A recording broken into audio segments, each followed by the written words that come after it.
আসসালামু আলাইকুম। কবুতরের বাচ্চা দেখতে চলে আসলাম কবুতরের ঘরে। আমাদের এখানে পরশুদিন হাট আছে, তো আজকে দেখবো কতগুলো বাচ্চা বিক্রির উপযোগী হয়েছে। তার আগে ঘরের ভিতরে ঢুকে দেখলাম সকালবেলা কবুতরগুলোকে খাবার দেওয়া হয়েছে, তো এখানে দেখলাম যে কিছু খাবার পড়ে আছে। তো এরপর চলে আসলাম কবুতরের বাচ্চা দেখতে। এই যে বাচ্চাগুলো দেখতে পাচ্ছেন, অনেকদিন পর এখানে কবুতর থেকে বাচ্চা পেয়েছি। মূলত বাচ্চাগুলো যেখানে আছে সেখানে কিন্তু জ্বালানা আছে। এখানে যদি কবুতর বাচ্চা দেয়, এখানকার বাচ্চা কিন্তু বেশিরভাগ ক্ষেত্রে কাক নিয়ে যায়। তবে অনেকদিন পর বাচ্চা পেয়েছি, তো আলহামদুলিল্লাহ বাচ্চা মোটামুটি অনেকটাই বড় হয়েছে। এর পাশের ঝুড়ির বাচ্চাগুলো পরশুদিন বিক্রি করা যাবে।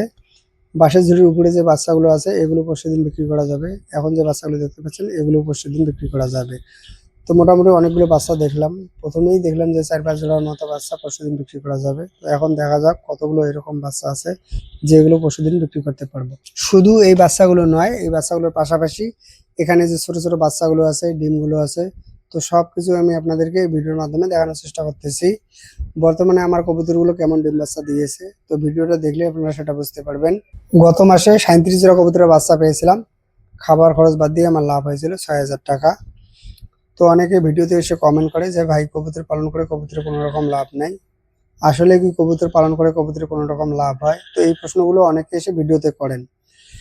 আমি কিন্তু প্রমাণ সহ প্রতি মাসে কত জোড়া কবুতরের বাচ্চা পাই, কত টাকার খাবার লাগে সেটা কিন্তু দেওয়ার চেষ্টা করি। অনেকে খাবার সম্পর্কে বোঝে না, মূলত না বোঝার কারণে কমেন্ট করে যে কবুতর পালন করে কবুতরের কোনো রকম লাভ নাই। আর এই জন্য আমি এক জোড়া কবুতরের বাচ্চা বিক্রি করলেও সেটা ভিডিওর মাধ্যমে তুলে ধরি, যেন সঠিক তথ্য, সঠিক ইনফরমেশন আপনাদেরকে দিতে পারি। কত টাকার খাবার লাগে, কত জোড়া কবুতরের বাচ্চা পাই, হয়তো যারা আমার ভিডিওগুলো নিয়মিত দেখেন তারা অবশ্যই জানেন। কিন্তু কবুতরে লাভ করতে গেলে সবচেয়ে যেটা গুরুত্বপূর্ণ বিষয় সেটা হচ্ছে খাবার, আর হচ্ছে কবুতরের বাচ্চার দাম। যদিও এই বিষয়গুলো অনেকবার বলেছিলাম, কিন্তু তারপরেও অনেকে এসে যখন লাভের কথা বলি তখন ভিডিওতে কমেন্ট করে যে কবুতর পালন করে কবুতরের কোনো রকম লাভ নাই।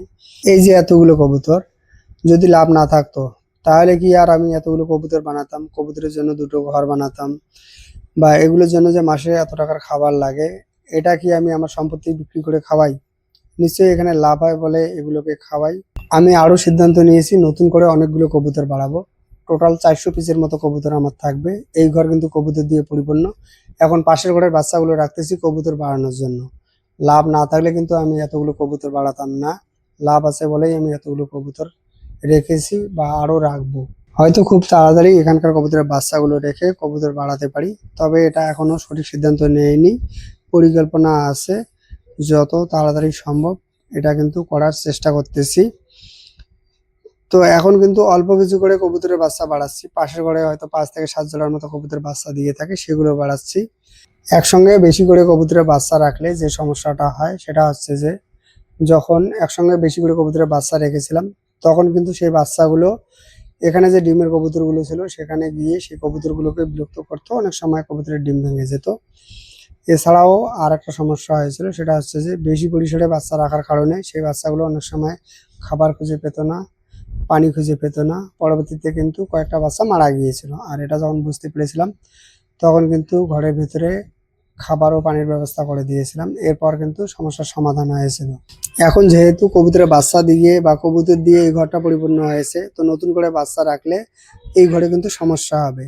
আর এই ঘরে যদি বাচ্চা রাখি তাহলে কিন্তু সেই বাচ্চাগুলো পাশের ঘরে যেতে চাবে না।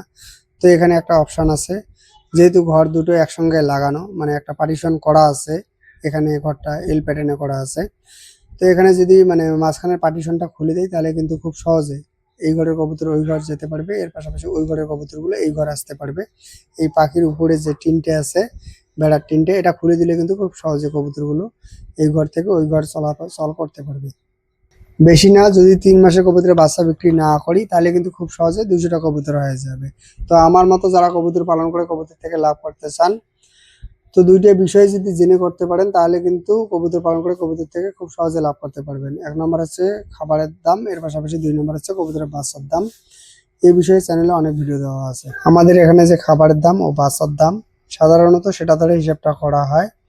তবে সব জায়গায় যেহেতু খাবারের দাম একরকম নয়, বাচ্চার দাম একরকম নয়, এজন্য লাভের পরিমাণ ভিন্ন হতে পারে। তো আজকে এই পর্যন্ত। যদি ভিডিও ভালো লাগে একটা লাইক দেবেন। আসসালামু আলাইকুম।